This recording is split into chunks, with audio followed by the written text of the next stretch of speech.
everyone, Holly Rustick here, and with WeGo Consulting. Today we are going to talk about the different types of grants.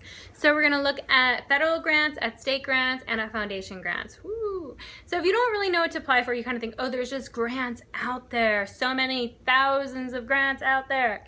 Well, you are right, but what kind actually makes sense for your organization? When looking at federal grants, mainly looking at two different types, and those are discretionary or formula grants.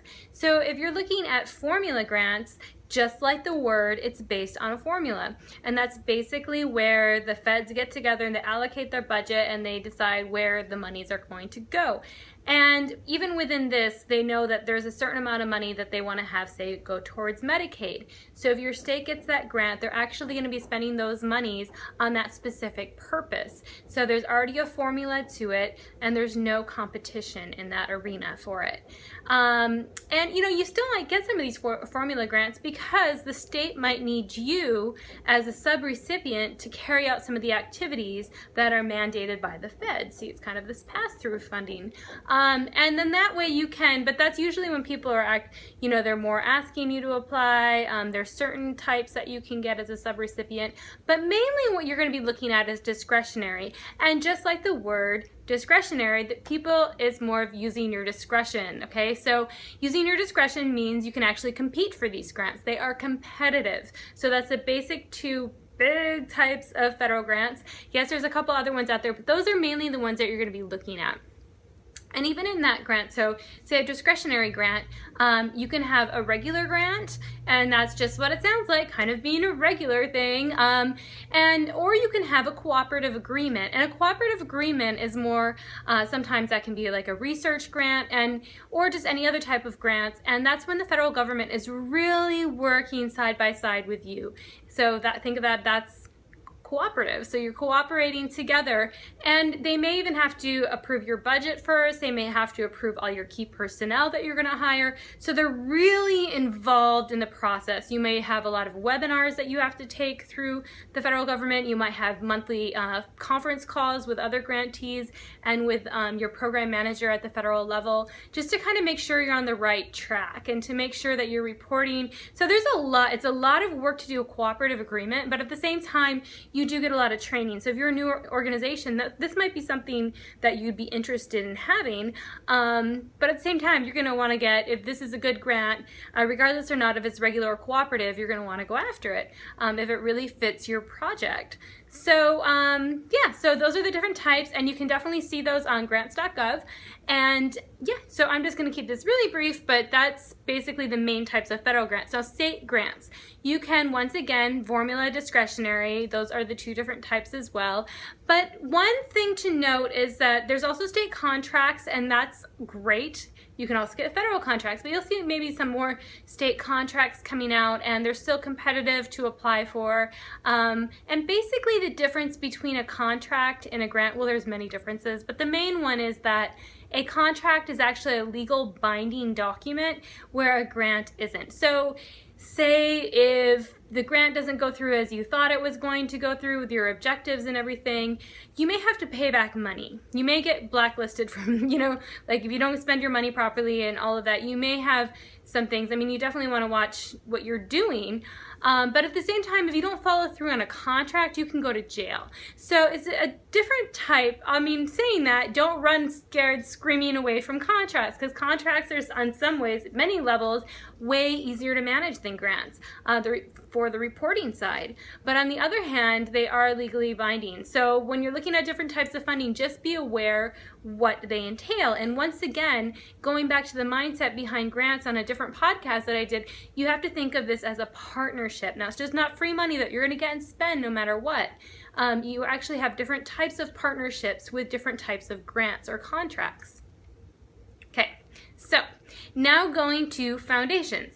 Foundations, they're pretty awesome. Like, talk about like program reporting and all that, it's a lot less than a federal grant, and it usually isn't as thorough either as a federal grant to write. So federal grants can easily be 150 pages with attachments and budgets and logic models and the whole thing, whereas foundations, sometimes they just want a 2-page letter of inquiry. You know, maybe they have 4-page limitations. So it can be in some ways easier to write, but on the other hand, they can be more competitive, and they're a little bit more, they're more I wouldn't say more selective, but it is very interesting to see the different types of foundations. So you have private foundations and public charities. So you just want to look at private foundations. Public charities are when they're asking the public for money to do their thing. It's almost like a hybrid nonprofit, and think of like your local radio stations and, you know, these kind of things, where you're going to be going after private foundation monies, and that's like the insurance companies in your area, or think of like the Ford Foundation, the Bill and Melinda Gates Foundation. Think of these larger foundations and even smaller ones. Now the large foundations, I will say, yes, they have a lot of money. They're very selective about what they fund, and they have a lot of people applying. So sometimes they don't even take unsolicited offers or, you know, proposals or anything like that. So you really need to look at that as well when you're applying for foundations. One thing I'd say is, yeah, definitely go out into your community and apply for foundations if your project makes sense for what they fund. So say if they fund conservation programs and you have a project you're trying to do for homeless people, now that might not make sense. So you have to really look at, you know, what they actually fund. But on the other hand, if you know some of the board members and you know that they're passionate about what you do as well, I mean, it's worth a talk or conversation to see if that would be something you could apply for, or if they're going to have a funding cycle that has anything to do with what your priorities are. So once again, foundations can be a lot of fun because it is. You need to see if you know people on the board, if you need to know where the location, do they give in your community? Now foundations can be very picky and very precise with what locations they're actually giving. They might just give in a certain county, or, you know, so you really want to look at that instead of thinking, oh, I'm going to apply. I mean, even the Bill and Melinda Gates Foundation, they only accept very specific priority areas, and they say, I mean, it's just, if you go on their website, it's very clear that they usually only give to people that they already know. So, you know, and that's just, it's up to them because it's their money. It's usually private donors or corporations that fund these foundations. So, but what you can do is you can always send people your information. You know, just like even if you're having an event coming up, send them some tickets to your event. Don't just ask for money, okay? This is a relationship. So going back to that, it's a partnership, it's a relationship. So if you really find some foundations in your area, instead of just approaching them for money, you know, just you just don't do that. That's like kind of saying, will you marry me? When you first meet somebody, don't do that. All right, you want to go ahead and start forming a relationship. Go out on some dates, you know, invite them to things, send them pictures of what you're doing, have them really, you know, personalized, get this information personalized so it's more friendly to them. And, you know, they might not be funding what you're doing, but they may know somebody on another board that is funding different priority areas like yours, and they might recommend you if they have that personal relationship with you, or if they've just seen your stuff a few times and they've been invited to things that you're doing. So you want to go ahead and, you know, and see who else they're funding. Look at the other organizations. So if other organizations are getting grants from them, definitely look at what the organizations are doing differently than you. Do they know people too? Are they doing different is their priority area similar to yours? So you can definitely look at these different things and, you know, find out what other organizations are funding, find out what they're giving. So they might say they give for something, but when you start looking, actually they're giving, you know, different things to different people. So another thing you can do is go on guidestar.com. And you can look at all the foundations there by putting in their name, and you can look through their 990s that they filed.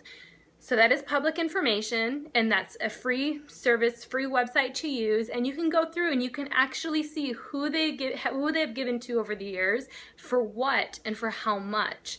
So that's a really good way of just, researching your foundations to really see, are they doing something, are they giving to similar things that, you might be doing? So you really want to find out what their mission and vision is, and see if your project even aligns with them. It may not. You may think it does, but when you start doing some research, you find out, well, you know what, that really doesn't click. But I see they're giving to these other organizations, and then you go into those organization websites and see where they're getting all of their funding from. They might have that listed, and then you can kind of find some new ideas and new sources. Does this take time? Yes.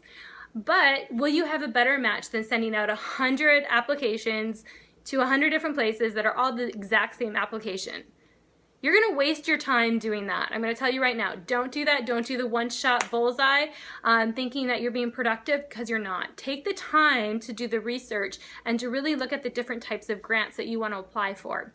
So whether that be a federal grant, so if you're looking at a discretionary grant and you come across a regular grant or a cooperative agreement and you really want to apply, do a little digging into the actual funding opportunity announcement and see if you're a really good match for it, if your project is a really good match.